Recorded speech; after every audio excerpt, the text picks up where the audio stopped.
Saya sekarang sedang berada di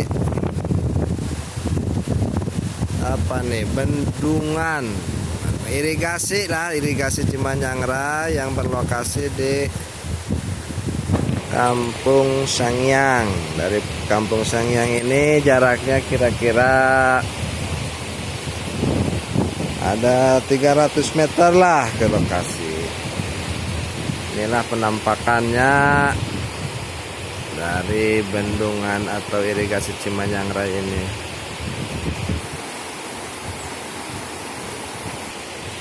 Irigasi Cimanyangrai ini merupakan irigasi terbesar yang berlokasi di Desa Kadudamas, yang pemanfaatannya itu untuk area pertanian di 3 desa.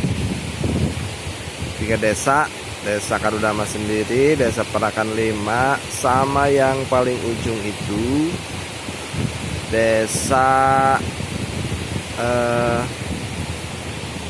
Kramat Jaya. Nah, gitu. Nih.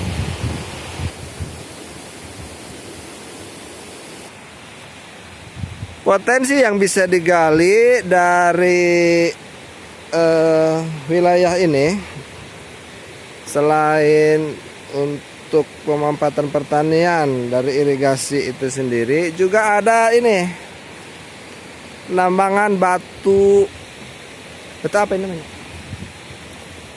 Batu belah. Iya, batu belah ini digunakan untuk pembangunan biasa, jalan, perumahan. Nah, ini untuk sementara ini dikelola oleh perorangan, ini oleh usaha Batu Alam namanya. Pimpinannya atau bosnya itu Bapak Adet. Nih Bapak mau kemana bawa meteran? Ya Bapak. Bapak? Saya? Ya. Hati saya mau kemana-mana Pak. Mau kemana? Ya kemana-mana saya mah. Itu bawa meteran. Oh ini. Kayak insinyur aja Bapak itu, bawa catatan apa? Siapa tahu saya jadi apa namanya itu Pak, kalau orang sertifikat itu yang bikin sertifikat itu. Pegawai PN Pak. Cita-cita yang mulia tapi tidak mungkin.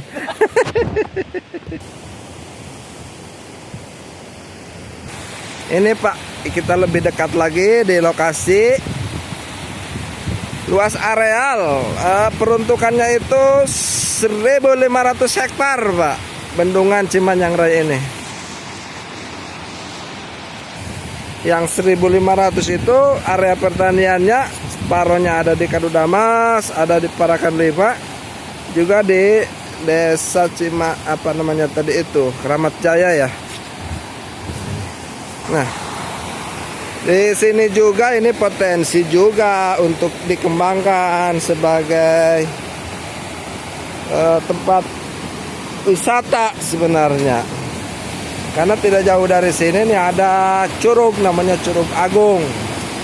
Nah, ini juga kalau ditata kelola dengan benar, dengan bagus, ini juga bisa untuk wisata di sini juga, misalnya untuk perkemahan, misalnya bisa ini di sini Pak. Nah ini, bisa untuk perkemahan ini, Adam. Mantap. Dan di sini juga dulu itu ada situs tapak batu. Ya, ada tapak, ada apa namanya? Bekas injakan kaki di sebuah batu di sini nih kalau nggak salah. Tapi mungkin nanti harus cari sumber lagi entah yang persisnya di mana.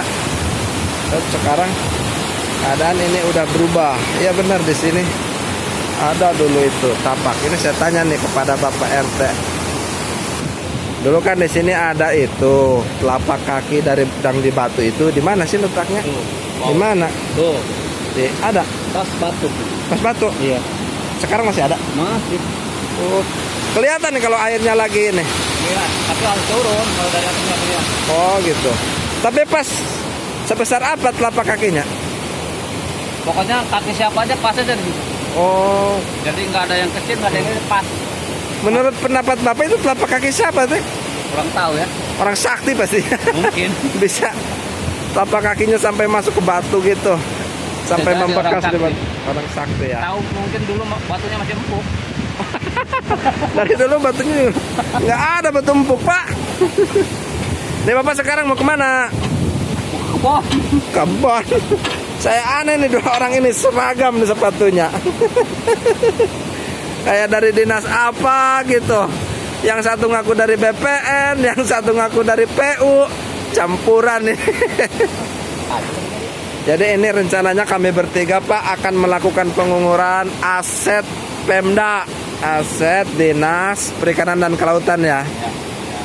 Jadi rencananya di tempat ini insya Allah akan dibuat MOU kerjasama supaya pengelolaan aset ini bisa dimanfaatkan oleh desa melalui Karang Taruna, melalui petani kelompok tani misalnya kalau nanti sudah diukur dan dilakukan kerjasama, kontrak kerjasama. Mudah-mudahan ini bisa bermanfaat nanti untuk kemaslahatan masyarakat desa Kalidamas. Mari Pak kita berangkat.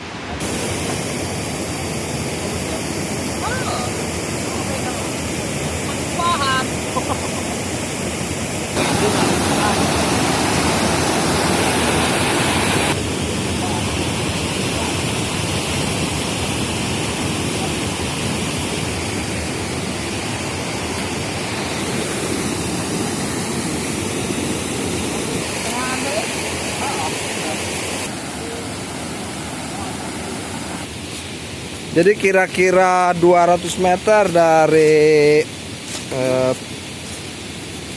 bendungan tadi, dari irigasi, dari pusat irigasi yang tadi di bendungan.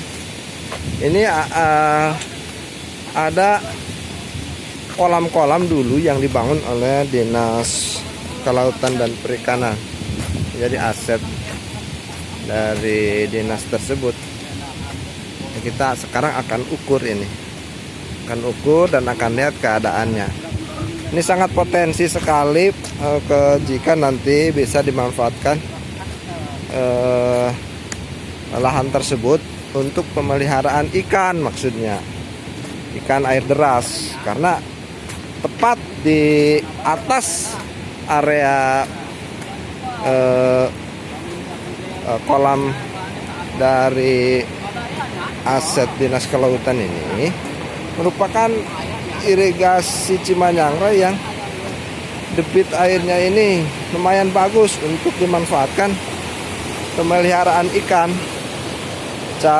Nanti rencananya akan pemeliharaan ikan mas dan ikan patin mungkin yang bisa dikembangkan di sini.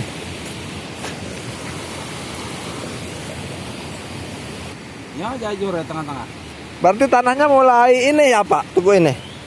Apa kumaha? Ayo mak lain tubuh iya. Lain berarti ciri. Oh emang ciri dari pengairan, bukan dari patok tanah ya. Patok pengairan. Tapi kebetulan di sini batas bambu itu. Kaung. Oh kaung iya. Jadi ini batas pertama atau patok pertama dari tanah Dinas Kelautan itu Pak. Nah ini Pak, nah ini bangunan-bangunannya masih ada, masih nampak. Ini kalau misalnya direnovasi lagi untuk kegiatan ikan patin, sangat cocok ini. Air ini hanya 1 langkah, 2 langkah, 3 langkah, 4 langkah, 5 langkah, 6 langkah. Aduh, luar biasa ini Pak, kalau kita nanti bisa kerjasama dengan pihak perikanan untuk pemanfaatan lahan ini. Kayak penampungan. Iya, ini penampungannya. Kolamnya. Berarti kolam-kolamnya masih besar, banyak. Ke bawah. Mal berfungsi kolam masih gana kanaknya. Oh, iya. Baru tege jeung sudinta minimal iya bahala tadi namanya lohor. Ayo ngas dicangan kusanya.